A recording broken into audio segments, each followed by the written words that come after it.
Hello, my name is William Cuss, and this is Sociology 305, Culture and Personality, with Professor Victor N. Shaw, PhD. My assignment was Chapter 5, Situation 5, and the chapter's title is Across the Profession. The general introduction is that discrimination, exploitation, and manipulation occurs in politics whether power is passed down through a family for generations or achieved through the more modern methods of public participation and bureaucratic mobility. In traditional politics, say politics that were hundreds of years ago, even back to very early days, there would be royal families or imperial families that would pass down the right to rule to their families, usually to their sons and also to their daughters. And you can see this very common in a lot of cultures all over the world. In contemporary politics, modern day politics, there are nations that still do this. There are dictatorships that will pass power to their families. And there are also still some countries that have monarchies. But the majority of nations nowadays have public participation. The citizens of the country are the ones who are supposed to be making the decisions to choose who their leaders are. They do this by voting. They have a democratic political system. And there's also ways for them to advance within the system.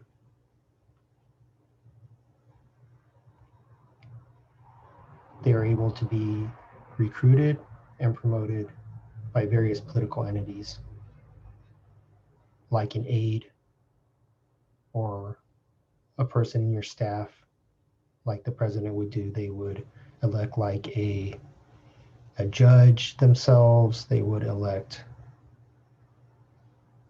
the Secretary of State and things like that.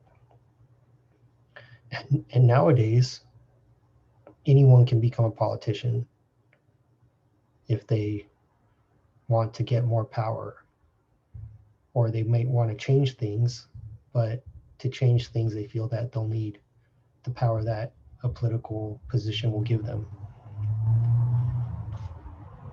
And whether it's traditional or contemporary education, I mean, politics, there's still discrimination, exploitation, and manipulation. In traditional systems, it was obvious that the family or the people in power would keep power by not letting anyone else have any power unless they were related to them. In contemporary systems, it would seem that there would be less discrimination, but you still have people who are famous, people who make a lot of money, and other just high achievers will be the ones who end up running for office. Also, you still see dynasties of political families who still get elected to office because they're well known and they have a lot of money and connections within the political establishment. So, one discriminatory thing is that average citizens really don't have a chance in politics. It has to be only the best of the best or the most connected people who make it into politics and get elected. The particular of this situation is that Alibaba, who we know very well by now, he is an observer. He's a political observer.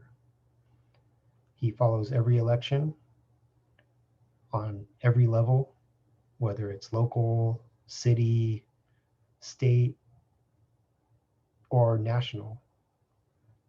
He's following council people getting elected, mayors, governors, and presidents, and everyone in between.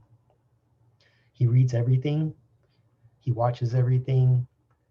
He goes really in depth and just studies politics as much as he can. So he's pretty well educated compared to a normal person involved in politics, or just the average citizen, should we say. He even goes to campaign events. Like, he will go where there will be people crowded around, fundraising, campaign boosting, or watching the candidate actually speak, whether it's in person or they're with a group watching it on TV. His opinions on politics are that politics are a waste of people's time, and there are a waste of people's money, because the media will spend huge amounts of time covering the election, and people will spend a huge amount of time watching and paying attention to the drama that unfolds. And people spend a lot of money,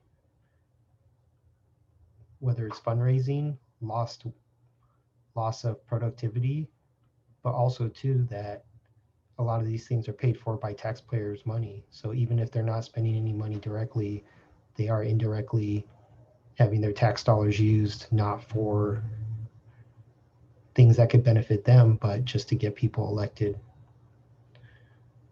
And also too, because of all the news coverage, there's a lot less time to actually have news that's important. He also believes that it's a closed political system, and in a closed political system, there is more obvious effects on the citizens, like having slaves, having servants, and things like that. Whereas in a more open system, the effects are not necessarily as obvious, but people do know that the media does focus a lot of their resources on covering these events, and a lot of the tax revenues and political parties draw money from the public. And as I said earlier, the public does a lot of labor and adds a lot of time to these type of things. You'll have hundreds of media reporters and thousands of political volunteers spending their time. And these political campaigns take a long time, sometimes over up to a year or longer. And Ali Baba also believes that career politicians are just professional manipulators. They lie for a living, and they make people do what they want them to do. They manipulate the public so that they'll give them lots of money or labor, free volunteer labor. They will also have their constituents, the people around them, or the people against them, they will convince them that they're the right person for the job and to have them be supported. But once they get elected, they often don't do anything that they said they were going to do. And the benefits that people thought they would experience, they usually don't, or they didn't realize how little politicians have on their everyday lives, how much effect they have on their everyday lives in direct benefits, tangible benefits. So the discriminator most people are made to believe that, or most people do believe that the politicians who are elected are the best people for the job. You know, like, who else can do it better? They're only in politics because they're the best, and they're only being covered by the news because they're the best candidate, and that the media coverage is completely unbiased. But the fact is that the average citizen is very uneducated about the realities of politics and tends to only look at politics through the lens of the propaganda and mass media, but they don't take time to actually look into the policies, the candidate's history in past elections, and they end up getting a candidate who provides very few benefits directly towards them. And political leaders are discriminators because they use public resources to advance their personal interests. Usually they have power over all the resources or a lot of the resources of the cities, and they use those to advance personal projects. They help family members out. They give contracts out to companies that help to get them elected. And they often use them to continue their political campaign to a larger stage. They start off small, and then little by little they gain experience and influence and continue trying to get more power. And even when they do get complete power, say they become the president of the United States, they still keep, because of their natural tendency of who they are, of wanting to be in the limelight, that they want to become like the most famous president in history and have people talk about them for centuries and have statues erected to them everywhere. And the victims of the discriminator, the victims of the politicians, are going to be every individual that's connected directly or indirectly to them. So in a smaller area, say in a city, it's just pretty much everyone in the city is going to be somehow affected, some ways and more, some ways smaller, some ways larger, some ways smaller. Those are one of the people who are victimized, and other people who get victimized are the staff who work for the politician, because they get very little credit for what they do, you know. And then another victim are the people who protect the person, the security, the local officials like the police or local agencies. And then, like the president has a secret service, the military will also do it. And they put their lives on the line because someone is given authority and they have to do it. They don't necessarily volunteer most of the time. And the politician becomes a discriminator because that person enjoys all the benefits, gets very tangible benefits, more salary, free car, free place to live, and lots of power, while the people who supported this person get very little. Even if the staff gets a salary, it's going to be very little compared to the main leader. So basically, the politician uses everyone as tools to further their own game plan and advance their own career. And we move to the victim. There is always a victim. In politics, it's natural. The nature of politics makes it that it creates a victim, because there's always going to be some people with more and some people with less, depending on the decisions made by the politician, and just that the politician is naturally in a better position than everybody else. The victims are anybody in the sphere of the politician, the sphere of influence, and anyone in the geographic or political boundaries of the person, and even outside of it.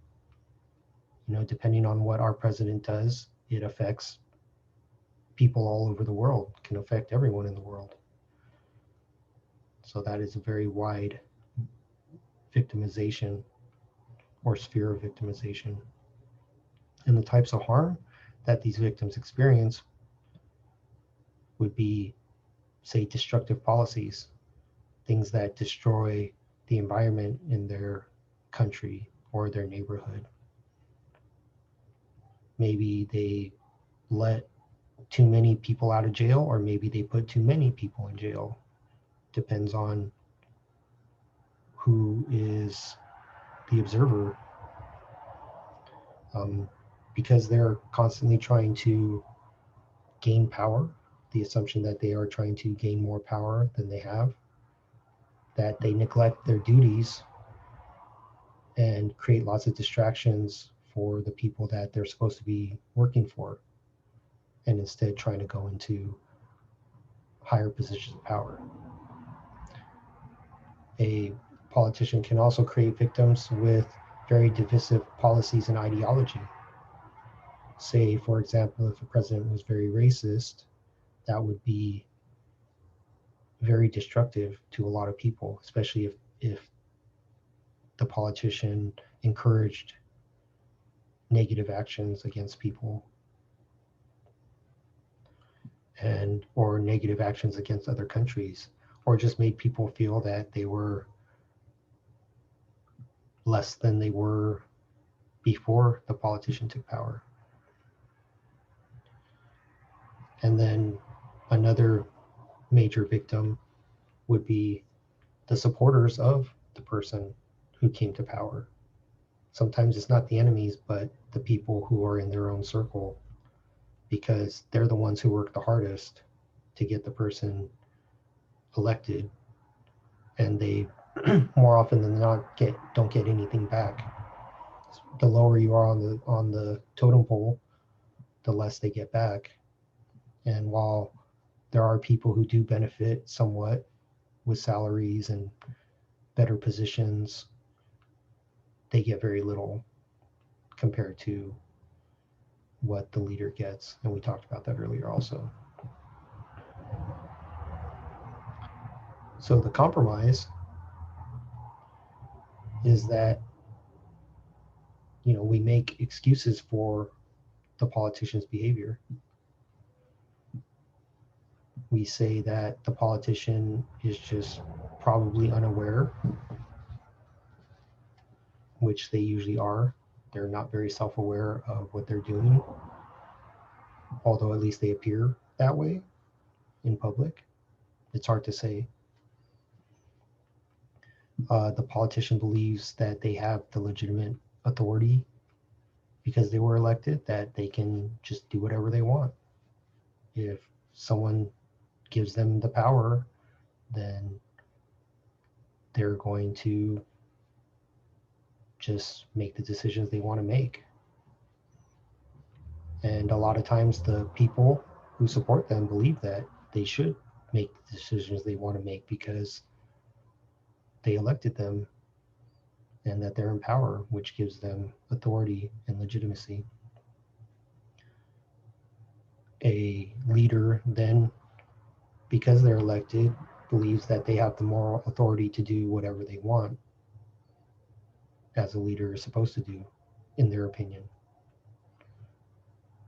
And even if they feel that they aren't doing what they're supposed to be doing, that they made promises or they said that they would work with the other people in politics, that they feel in the end, as a leader, they have to do what they want to do and go it alone, as some presidents have said.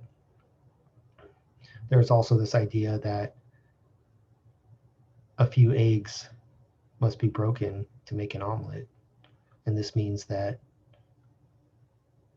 it's understood that some people are going to suffer for the greater good of the whole. And so a politician morally makes excuses for their behavior, as well as the public making excuses for them, because they understand that, oh, well, I may have to pay more taxes, but in the end, we're going to have way more services. But that doesn't actually happen a lot of times.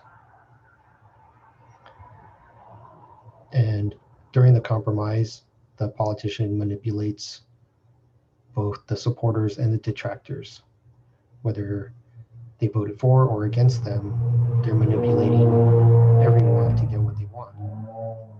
They will say and do nice things to people, so people will think that they're doing a good job. They only talk about the positive things that they're doing. They tend to redirect attention away from the negatives. Like, how often do you hear someone talking about how bad of a job they're doing, or something really bad that happened, and really focusing on that? They tend to try to ignore or avoid talking about certain things and not admit or commit to things. And then people think they're doing a pretty good job, and the media has a lot to do with that. And supporters, they rationalize it by, well, they didn't expect any reward anyways. They volunteered just for the sake of volunteering because they want to see the person that they think is the best politician get elected. A lot of people consider the politician as being way smarter than them, that they don't understand what's going on, that the normal person doesn't understand what's going on, and that the politician is obviously going to be the expert. And so if they're doing something and they don't understand it or think it's wrong, they'll just assume that they just don't know the big picture. And a lot of people, normal people, understand that politics can't be changed. They just accept it. They're defeated, and the political system will never change. And they're okay with that because it's just a sad fact of reality. And it's a coping mechanism, survival tool. And other people, they're just too busy with life to pay attention to everything that the politician does.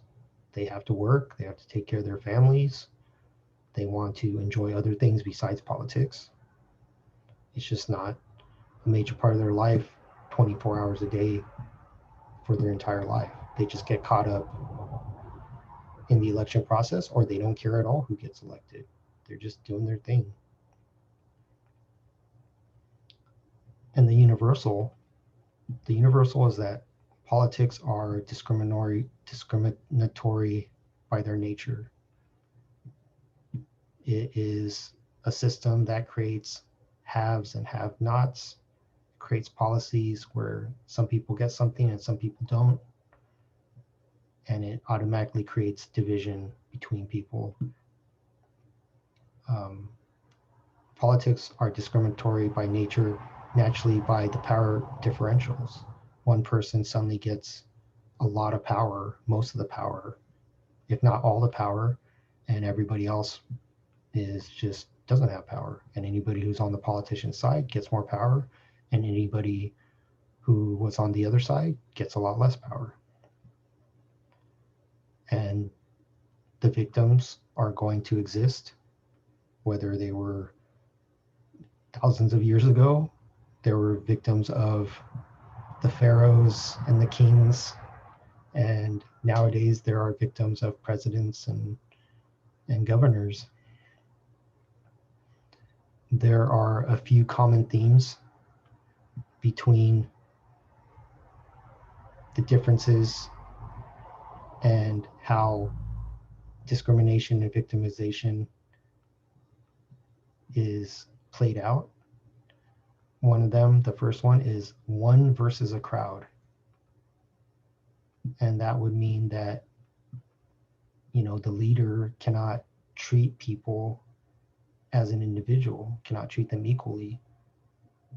they basically become a faceless number, and the leader thinks in groups or large groups. Like, how can this whole group of people, everyone in their city, do something a certain way to make them more money or make them look better or something of that nature? They're not thinking of each individual, how they're going to be affected. And in the same way, with the one versus a crowd, is that the individuals feel little direct impact because it's kind of spread out over everybody.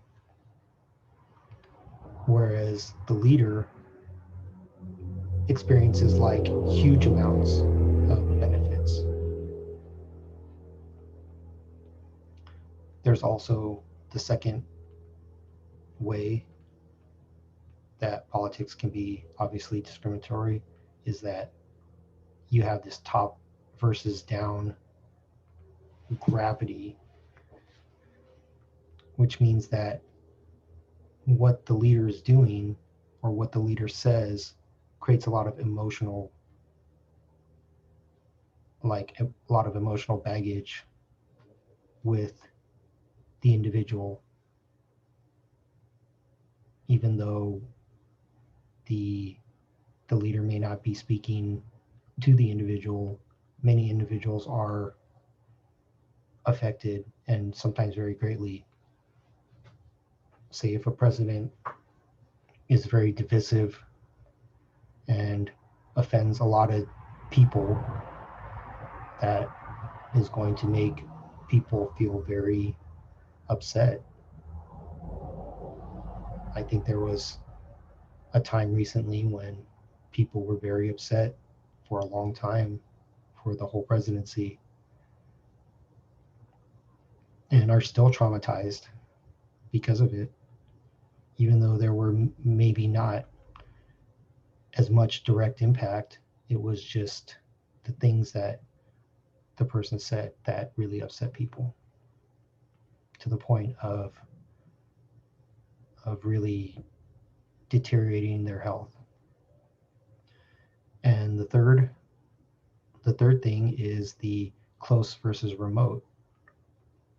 A politician can victimize people by creating a false sense of closeness or distance. When the person becomes close, is in close proximity to you, you think that they are a normal person. Like, hey, this is some guy living next door to me. He's just like me. You know, he drinks a beer, he has a hamburger, even though he has like 100 cameras following him around. He's just a normal dude, and I want to vote for him again. And then at the same time, when they're far away in their presidential limo, in their Air Force One, in the White House, or any place, they are protected and they're remote, and you can't really ever talk to them if they don't want to be talked to. You know, they only came out because they wanted some photo opportunities. But the reality is that they're far away, and that makes them very special and intimidating. And another universal is that it's really hard to place like concrete blame on politicians a lot. Sometimes it's obvious when they do something, but there's also many people involved that, you know, have an effect on things that happen. The politician can blame a lot of people, and anyone can blame other people. And because of the power that the politician has, it's harder to have them take all the blame, because they can blame it on their supporters who elected them. They can blame it on a lot of different things. And a lot of times the victims are not acknowledging that they're victims. They don't think they're victims. They feel that whatever's happening to them that's negative is okay. It's not really that negative to them, because they support the leader, and that whatever the leader says is the right thing. the staff don't feel like victims all the time, because they do have some impact, even though the politician is stealing their ideas and taking credit for everything. They feel that they did have a direct impact and influenced the leader, so that the leader in turn influenced everybody else. And so they feel they have a part of that. Also, the security personnel, they get an ego boost, because even though they're using their lives and their bodies to protect the politician with very little reward, their reward is being seen by people, being part of the politician's entourage, and being on camera. The political victimization is not always immediately obvious. A lot of people don't know when some things are negatively affecting them, because so many things are kept secret. A lot of the victimization occurs in hindsight. They don't realize that until years or decades later that maybe the politician dumped some nuclear waste in their neighborhood, or maybe the politician had been selling weapons to another country, but they didn't find out for years. And a lot of the negatives and positives are not always of equivalent nature. So a person can have their taxes raised a lot, but in the other end, they may have better drinking water. And so how would you compare drinking water and how much you paid to have it? Like, even if it was really overpriced and so much waste happened, drinking water is kind of priceless. And how much money would be too much to spend on that? And other situations like that. Even if a person really hated a certain politician, they may find later on that the politician actually gave them a lot of benefits and was a lot better than another politician that came in after that did a lot worse things. So thank you very much. I hope you enjoyed this video.